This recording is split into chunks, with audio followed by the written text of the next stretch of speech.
لو تناهيتم إلى سر الحياة وصنعتم كائنا حيا نرى لم نزد إلا يقينا بالإله لم نزد إلا يقينا تو میں مثال دے رہا تھا کہ پتھر کو آپ لڑکانے کی کوشش کرو گے نہیں ہوگا, پوائنٹ تلاش کرو ٹیکنیکل فالٹ ہے کہاں پہ, تو پھر آپ ایک لیور رکھو گے, ذرا سا پش کرو گے پورا پتھر چینج. تو یہ جو انسان کے اندر مختلف قسم کی خرابیاں ہیں, بخل ہے, حسد ہے, اور کنجوسی ہے, اور چاپلوسی ہے, یہ ساری چیزیں, پہلی بات تو یہ سب چیزوں ٹھیک کریں گے تو اوپر سے ٹھیک ہوں گے پھر. اور یہ تمام چیزیں ٹھیک کرنے کا کی جو بیس ہے نا, وہ ہے دنیا کو مسافر خانہ سمجھنا شروع کر دے انسان, کیونکہ ہر چیز کی بیس دنیا کی محبت ہے. دنیا حاصل کرنے کی کوشش میں انسان یہ سارے الٹے کام کرتا ہے کہ سارے مزے اس کو کہاں چاہیے, دنیا میں چاہیے. جب وہ سمجھے گا مسافر خانہ ہے, تو بھائی جو ٹرین میں سفر کر رہا ہوتا ہے یا بس میں لانڈی سفر کر رہا ہوتا ہے, تو اسے سیٹ پہ جگہ مل جائے تو بھی خوش ہوتا ہے, پائیدان پہ جگہ مل جائے تو بھی زیادہ ٹینشن نہیں لیتا. تو کوئی بات نہیں یار, وہ ایسا نہیں کرے گا کہ وہ جا کے کسی کو گریبان پکڑ کے اٹھا کے اس کی سیٹ پہ بیٹھے گا, بولے گا میں کیا لانڈی تک لٹک کے سفر کروں گا, میں پاگل ہوں. کسی پہ ظلم نہیں کرے گا, کسی سے چاپلوسی نہیں کرے گا. اب کسی کو سیٹ پہ بیٹھا ہوا دیکھا, اس کے پاؤں دبانے شروع کر دیے, یار آپ مجھے بیٹھنے دیں, یہ چاپلوسی ہے نا. استغنا کے ساتھ رہے گا, او بھائی تمیز سے اگر جگہ دیتے ہو ٹھیک ہے, نہیں تو بیٹھے رہو یار. ہم کو یہ تھوڑی کہ اتنی زیادہ تمہارے سامنے جھکیں اور آنسو بہانا شروع کر دیں اور زبان ٹیڑھی شروع کر دیں, لالچ دینا شروع کر دیں.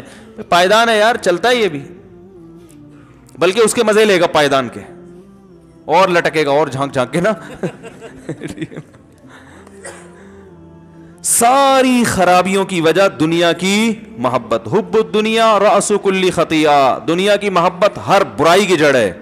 جب انسان سمجھتا ہے بھائی مسافر خانہ ہے, پتہ نہیں کل مر جائیں پرسوں مر جائیں. قارون پیسے کا خیال آئے تو بولے قارون نے کیا کر لیا, قارون سے زیادہ میں پیسہ کما نہیں سکتا, وہ بھی مر کے ختم. جب خیال آئے کہ عزت میری سب سے زیادہ ہو, تو بھائی فرعون سے زیادہ تو عزت ہو نہیں سکتی. اتنی بڑی حکومت, پاور ملی کہ ہزاروں بچوں کو قتل کر دیا, کوئی اس کے خلاف احتجاج نہیں ہوا, ایسا پاورفل میں دنیا میں بن نہیں سکتا. تو فرعون بھی بالآخر دنیا سے دریا میں نہ بھی ڈوبتا تو بھی ویسے بھی اب تک مر تو چکا ہوتا نا. تو مسافر خانہ ہے تو اسی سفر کو انجوائے کرو, ٹھیک ہے نا.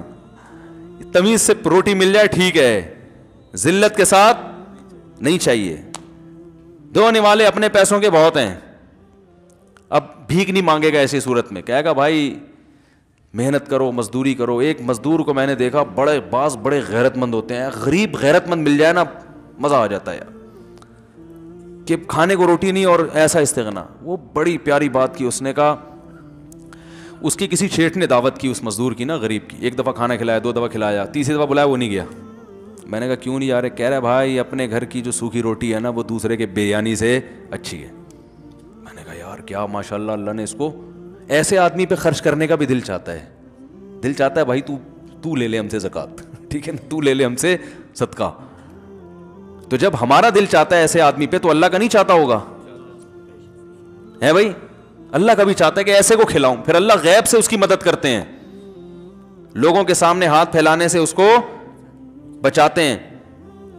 پھر جب آپ کے دل میں دنیا کو مسافر خانہ سمجھو گے, تو پھر محبت اس سے کرو گے جس سے محبت کرنے کا اللہ نے حکم دیا ہے. کیونکہ آپ کو پتہ ہے اس کے علاوہ کسی سے محبت کی تو آخرت برباد ہو رہی ہے میری.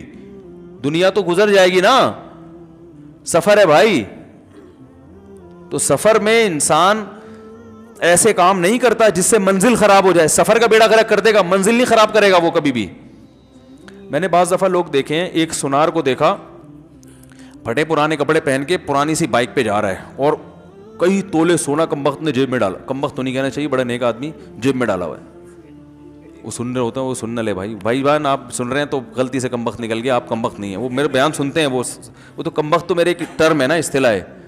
کمبخت سے میری مراد کوئی وہ برا لفظ نہیں ہے میری لغت میں, یعنی وہ گھننا بنا ہوا ہے نا. اب وہ سونا جیب میں ڈال کے جب بھی جاتا ہے نا, پرانی سی بائک لے گا اور وہ جیب میں گولڈ ڈال کے جا رہا ہوگا. میں نے اس سے کہا, میں نے کہا بھائی یہ اسٹائل آپ کا؟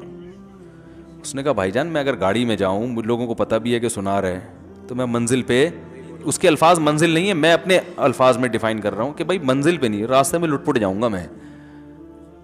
اس حلیے کو دیکھ کے تو لوگوں کا دل چاہتا ہے کہ اس کو زکات دے دیں. کون آئے گا چھیننے کے لیے؟ کہہ رہا جو چھین کے بھی آتے ہیں نا وہ اپنی زکات ہمیں دیتے ہیں. کہ یار کو ڈاکوں کا بھی دل چاہتا ہے نا تھوڑا بہت اللہ کے عذاب سے بچنے کے لیے کچھ تو دیں کسی کو. تو یہ راستہ اپنا خراب کر رہا ہے. اس کا بھی دل چاہتا ہے میں ہر وقت 3 پیس سوٹ میں رہوں, بہترین گاڑی میں جاؤں, لیکن یہ ٹینشن کیوں اٹھا رہا ہے؟ پرانی بائک, پھٹے پرانے کپڑوں کی ٹینشن.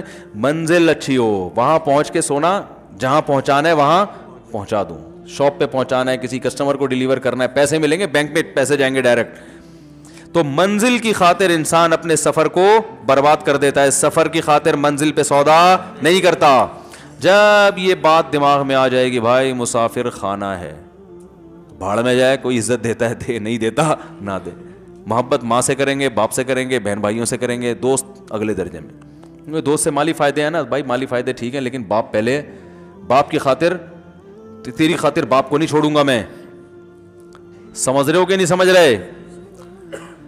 اور پیسوں کی خاطر اپنی عزت نفس کو خراب نہیں کریں گے. پیسے کمائیں, بد اخلاق باس سے بھی احترام کریں کیونکہ بڑا ہے تو احترام تو فرض ہے.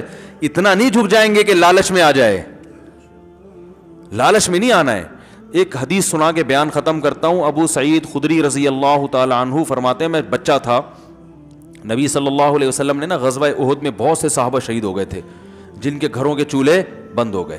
اب گھر میں مرد ہی نہیں, تو ابو سعید خدری رضی اللہ ان کے بھی سارے مرد, یہ چھوٹے بچے رہ گئے, باپ بھی شہید, بھائی بھی شہید. تو ان کی ماں نے بھیجا کہ بھائی نبی صلی اللہ علیہ وسلم کے پاس جاؤ, کچھ راشن وغیرہ لے کر آؤ. اب جو لوگ آ رہے ہیں نبی صلی اللہ علیہ وسلم کو راشن دے رہے ہیں, لیکن ابو سعید خدری جب آئے نا تو آپ نے ان کو نہیں دیا, کیونکہ دیکھتے تھے کہ جس کا ایمان تگڑا ہے نا اس کو نہیں دو, عادت خراب ہوگی. کس کے در پہ ہاتھ پھیلا رہے ہیں؟ نبی کے. لیکن نبی نے نہیں دیا. فرمایا, اور یہ بھی نہیں کہا کہ اے ابو سعید تم اگر غنا اختیار کرو گے تو اللہ غنی بنا دے گا, ہاتھ نہ پھیلاؤ. یہ ان کو ڈائریکٹ خطاب کر کے نہیں کہا, بلکہ کیا فرمایا, اصول بتایا. من یستغنی یغنیہ اللہ, جو اللہ سے غنا طلب کرتا ہے نا کہ اللہ تو مجھے مخلوق سے بے پرواہ کر دے, تو اللہ اس کو مخلوق سے بے پرواہ کر دیتے ہیں. ومن یستعفف یعفہ اللہ, جو اپنے دامن کو بدنما ہونے سے, داغدار ہونے سے بچانا چاہتا ہے, اللہ اس کے دامن کو بچا لیتے ہیں. دامن داغدار ہونا کیا ہے؟ بھیک مانگنا. یہ بھی دامن داغدار ہو گیا نا. دیکھو بھیک مانگ کس سے رہتے؟ سید الانبیاء سے. لیکن آپ نے یہ بھی گوارا نہیں کیا کہ میرے سامنے ہاتھ پھیلائے, حالانکہ آپ تو سید الانبیاء اللہ کے رسول ہیں. کتنی عجیب بات ہے کہ نہیں ہے؟ اور ان کو کہہ رہے ہیں اپنے دامن کو داغدار مت کرو مخلوق کے سامنے ہاتھ پھیلا کے. تو مخلوق میں نبی نے اپنے آپ کو بھی شامل کیا, بھائی مجھ سے بھی نہیں مانگو. کیا عجیب تعلیم دی جا رہی ہے کہ صرف کس کے سامنے جھکنا ہے؟ اللہ کے سامنے. اپنے سامنے جھکنے سے بھی منع کر دیا, بھائی مجھ سے بھی نہیں. فرمایا من یستغنی یغنیہ اللہ ومن یتصبر یصبرہ اللہ, اور جو اللہ سے صبر مانگتا ہے اللہ صبر بھی دے دیتا ہے. یعنی ابھی تمہیں پیسے نہیں ملیں گے, فاقے آئیں گے, تو اگر اللہ سے مانگو گے نا اللہ ان فاقوں کو برداشت کرنے کی توفیق بھی دے دے گا. تو وہ سمجھ گئے. نبی نے یہ نہیں کہا میں تمہیں کہہ رہا ہوں, اصول بتا. وہ سمجھ گئے کہ مجھے نبی, دوسروں کو تو آپ دے رہے ہیں, مجھے نہیں دینا چاہتے, مجھے بنانا چاہتے ہیں, سنوارنا چاہتے ہیں, مجھے تیار کر رہے ہیں.